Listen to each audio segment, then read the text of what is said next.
دو طریقے ہیں.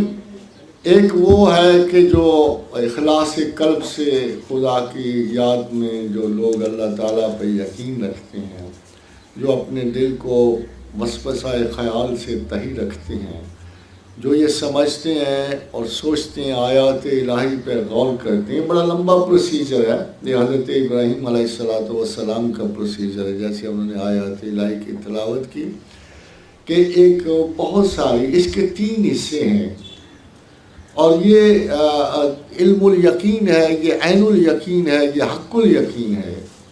کہ ایک علم کی تحصیل کرنا، پھر اس پہ قائم ہونا، مشاہدہ کرنا، حتمی طور پہ شہادت دینا کہ اللہ ہے اور میں اس کا بندہ ہوں. مگر ایک دوسرا آسان طریقہ بھی ہے.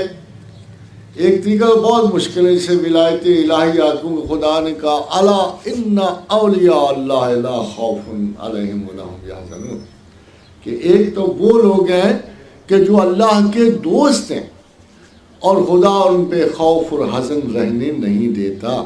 جو اللہ کی محبت میں، یاد میں سب سے زیادہ اگر خدا خوف و حزن نہیں رہ دیتا، اپنی یاد والوں کو خوف و حزن میں مبتلا نہیں کرتا.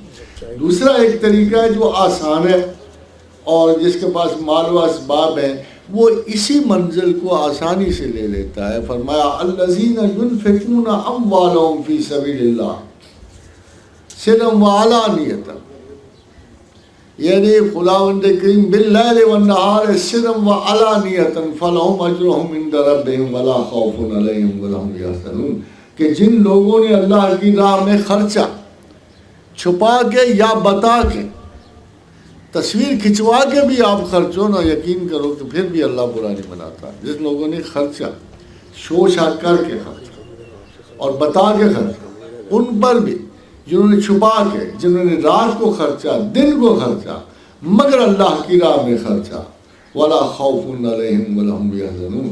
تو یہ 2 طریقے دنیا میں خوف و حزن کو مٹانے کے موجود ہیں اللہ کے فضل سے.